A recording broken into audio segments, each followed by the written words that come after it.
What is up, you guys? It's me, Chad, and welcome back to Vlogmas Day 10. Guys, there's only 15 days left to go. We're actually doing it, and I plan to fully finish Vlogmas.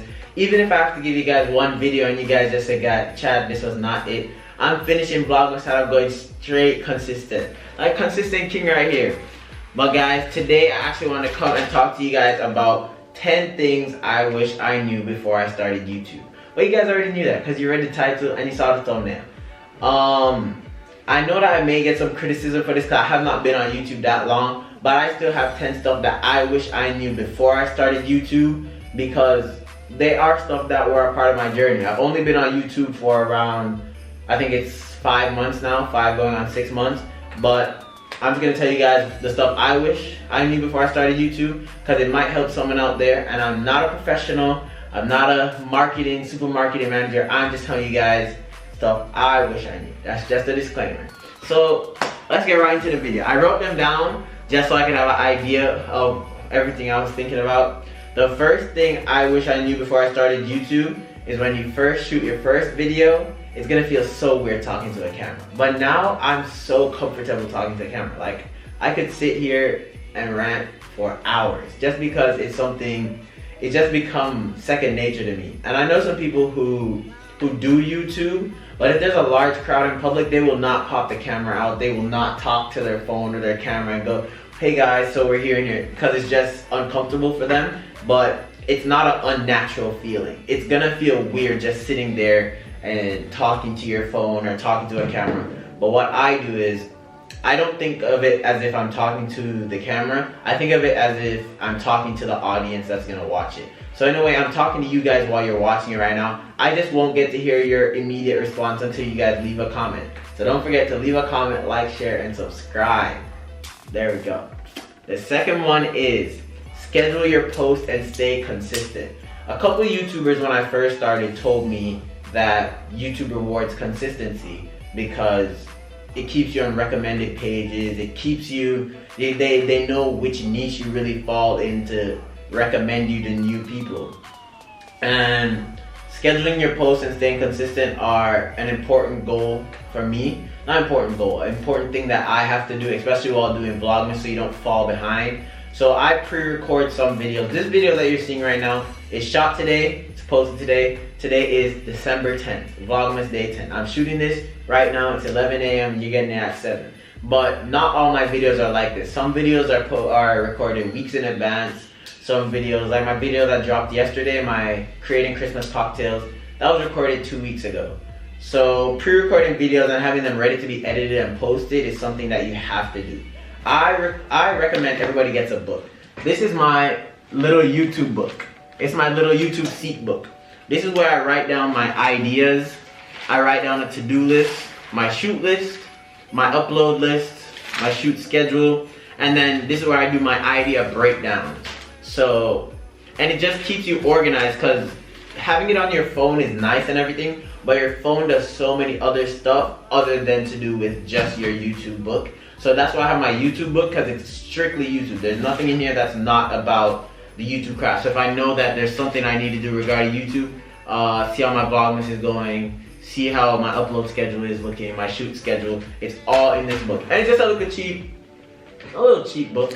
So I recommend everybody gets a book and you just write down the stuff. Every time you get an idea that you feel like you could manipulate into your own way, write it down. I have probably around 50 ideas that will probably never be used just because they were brainstorm ideas or they need more work, because I feel like every idea could get used, but everything is just gonna need a little bit more work and you're gonna have to just make it make sense, you know?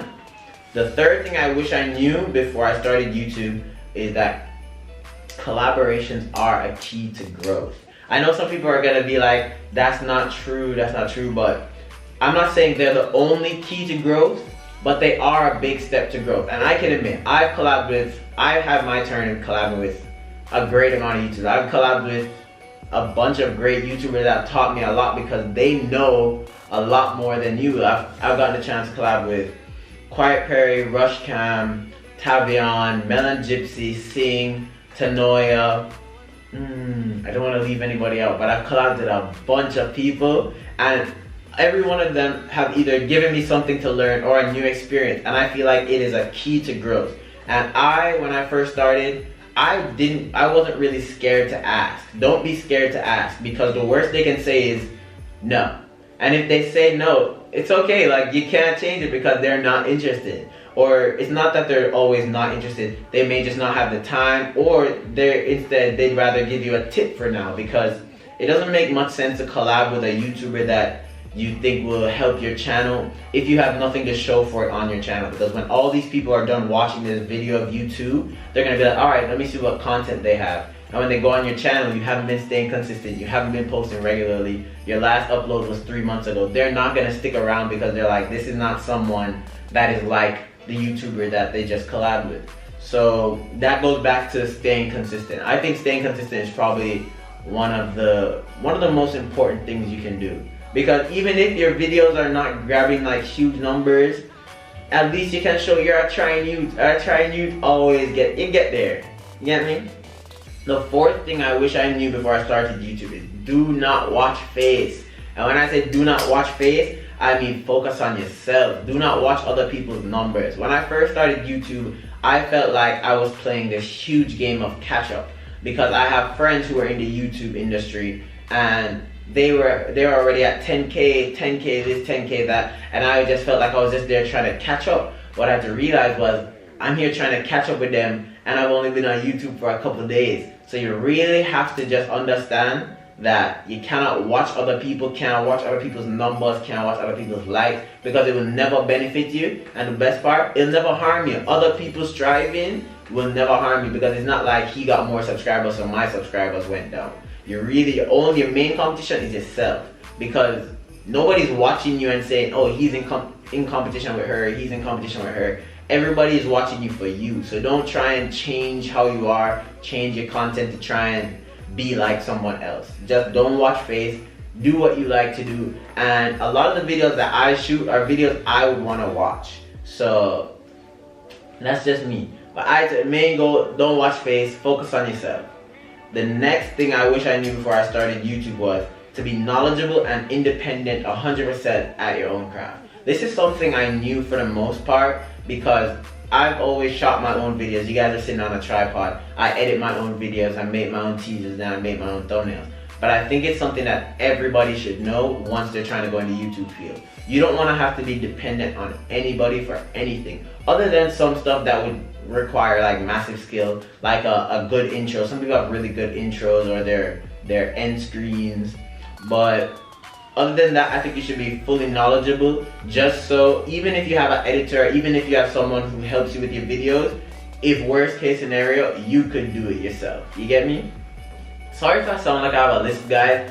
I have in my elastics for my braces just because I haven't been keeping them in like I'm supposed to. So I might sound like I have a little list, but I don't, I promise. The next thing I wish I knew before I started YouTube is how important personal milestones are. You need to set personal milestones and work to achieve them. I feel like working towards a personal milestone really gives you the motivation, because if you're just going in and you're just like, oh yeah, I'm doing this, I'm doing that, and you're not really focusing on the growth, because it's okay to be how do I say it properly? A person who does YouTube as a hobby. But if you are trying to grow, you will need to set some personal milestones just to be like, you know that you're actually reaching these goals that you have, and you have to set some of these goals. Like I've set some of these goals. My main goal is to try and hit 10K by the end of the year.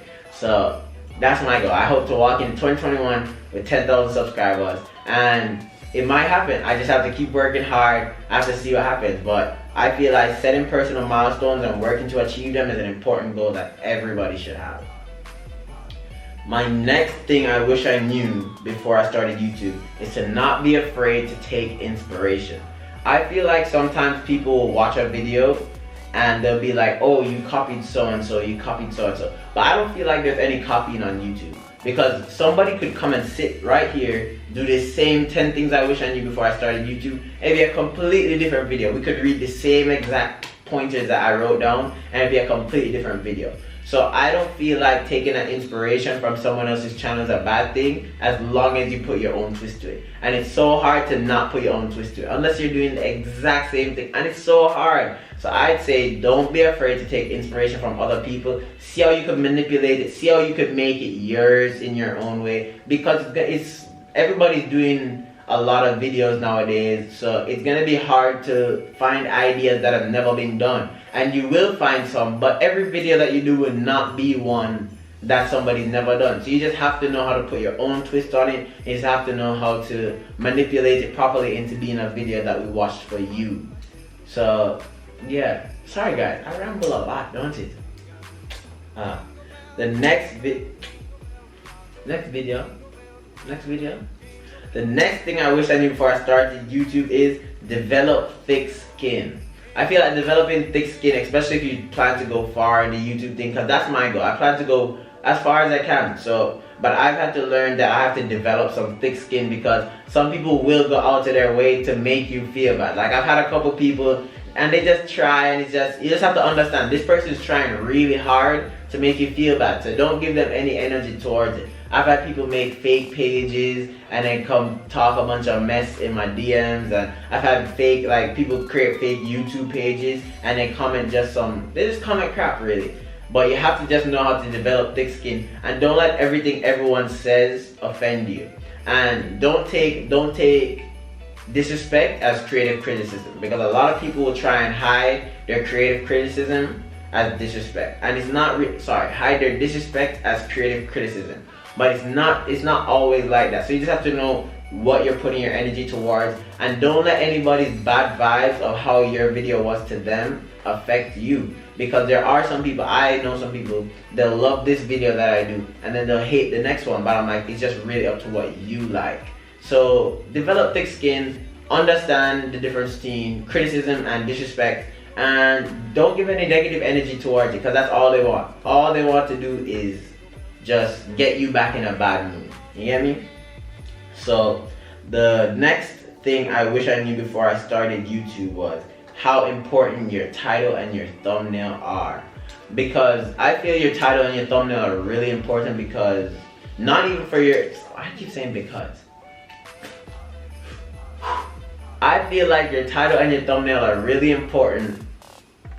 I'm about to say because. Because it attracts viewers that don't know you. So I feel like a way to get me to watch your video is to have a really banging thumbnail and a really nice title when you're allowed by recommended when I'm watching a video, or you're on my YouTube homepage. Once your title is something that's intriguing and it's making me want to be able to watch it, it has to be able to describe. Between the title and the thumbnail, you have to get me to kind of know what I'm about to watch before I watch it, because I won't go into something confused. That's just gonna make it weird. So your title and your thumbnail. I love doing popping thumbnails with little 3D effects. I use PixArt for my thumbnails. I can probably do a little IG video on how I make my thumbnails actually, but that's besides the point. Guys, get good thumbnails, get good titles, and attract new viewers that have never met you before, because they're gonna be like, what is this? Who is this guy? Let me click it, because it looks good. That is the first impression that people get, and some people will never click on your video if the thumbnail and the title don't attract them. The last thing I wish I knew before I started YouTube was things get easier, don't rush.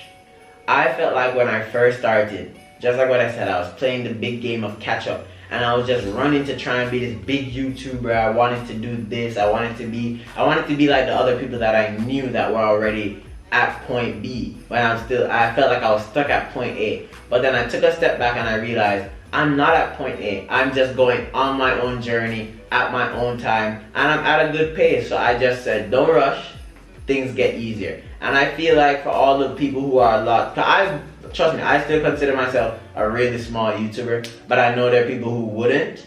So for people who are small, probably people who are trying to hit their monetization requirements, I would say to you that the first 1,000 subscribers are probably going to be the hardest that you'd have to hit. Because after that, stuff do get easier. After 1,000 people subscribing to you, at least 100, 200 of them are gonna tell them brethren or tell their friend, and your name will start to go around some more. And that's when you'll start to get to do some collabs and things get easier. I feel like I'm right. Guys, you see I've been playing with this pen and I just brought the pen.